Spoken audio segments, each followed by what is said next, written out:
한번 복수의 뜻을 달성할 수만 있다면 설사 국가가 멸망하더라도 감히 마다할 바가 아니다. 1896년 2월 15일 국왕하파천기에게 관한 보고에 따르면 고종은 왕비미 시살해 사건에 이와 같이 말했다. 왕비를 잃은 슬픔에 대해 충분히 인간적인 공감은 가능하다. 다만 한 국가의 지도자의 언변치고는 생각할 거리가 많다. 한 번에 복수를 할 수 있다면 국가가 망해도 괜찮더라. 교과서에서 고종은 독립투쟁 상징이며 근대화 개혁을 지휘하고자 했으나 시대를 잘못하고 난 만국의 불운한 황제였다.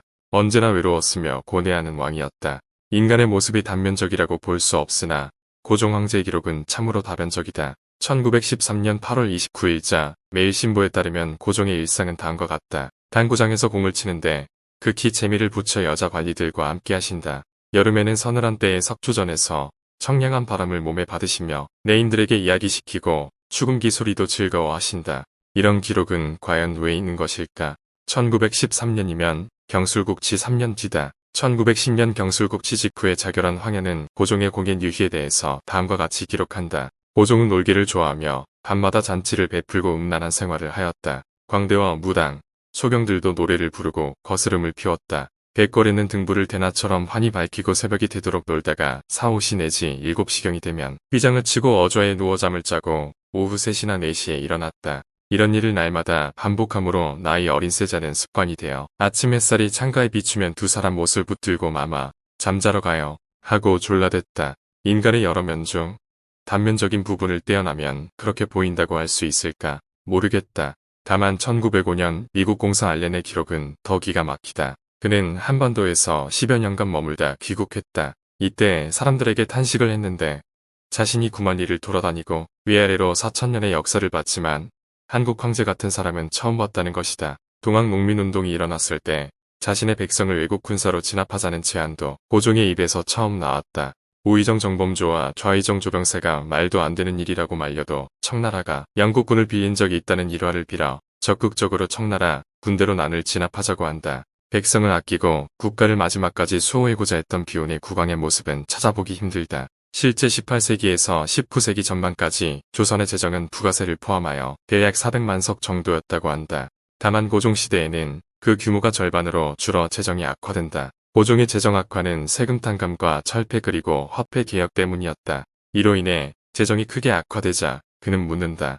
예전에는 급하게 쓸 일이 생기면 10만 양이라도 어렵지 않게 마련했는데 근래에는 어찌하여 옛날 같지 않는가? 고종의 말에 대신들은 곡식장부가 현재는 넉넉하지 않다는 사실을 이야기한다. 이에 영의정이 경비를 어떻게 마련해야 할지 모르겠다고 말하자 고종은 경비 문제는 의정부에서 알아서 해야지 어떻게 하겠냐고 답했다. 사대문 안의 곡식 창고를 신축해야 할 정도로 재정이 부유했던 살림은 그렇게 2년 만에 붕괴됐다. 1881년에는 국고의 청전이 44냥밖에 남지 않았다. 그리고 이듬해 국고에는 청전 보유량이 기록되지 않았다. 그 해가 하급 군인들이 급여를 받지 못해 반란을 일으켰던 이모불란의 해다. 고종시대에는 토목공사를 크게 벌이고 화폐 개혁에 실패한다. 이에 극심한 인플레이션이 발생하여 많은 백성이 곤궁해졌다. 국가가 위기에 빠지자 그는 복을 내려주는 제사에 지나치게 의존하기 시작했다.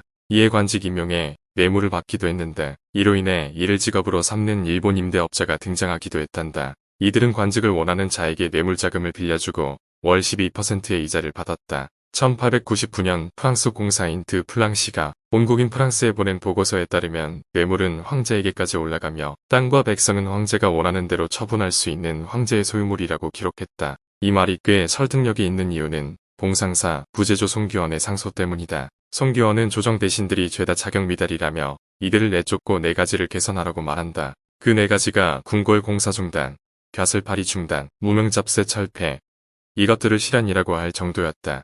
1905년 고종 근처에서 대한제국을 지켜보던 호러스 알렌은 다음과 같이 기록했다. 백성들은 스스로 통치할 수 없다. 이들은 주인이 필요하다. 황제는 이 나라의 끔찍한 해충이며 저주다. 그는 로마를 불태우며 노란한 네로와 다를 바 없이 무이들과 놀면서 시간을 축낸 지도자다. 한국인에게는 전쟁이 더 나은 조건일지도 모른다. 고종에 대한 다양한 기록은 읽을 때마다 충격적이었다. 대한제국의 헌법에 대해 당대 강대국이었던 오스트리아 헝가리 제국의 외교관은 다음과 같이 말했다. 군주가 모든 권한을 장악하며 이 헌법 승인 하에 그가 커다란 특권을 누리게 되었다는 것을 인민에게 이해시키려고 합니다. 이 헌법에 거역하는 모든 시민은 모든 시민권을 박탈하고 추방할 것이라고 협박하고 있습니다. 실제로 한 달 보름 만에 나온 이 헌법은 자주 독립을 1조로 규정한 뒤에 8조까지 내리 황제의 권리와 황민의 의무로만 가득 차 있었다.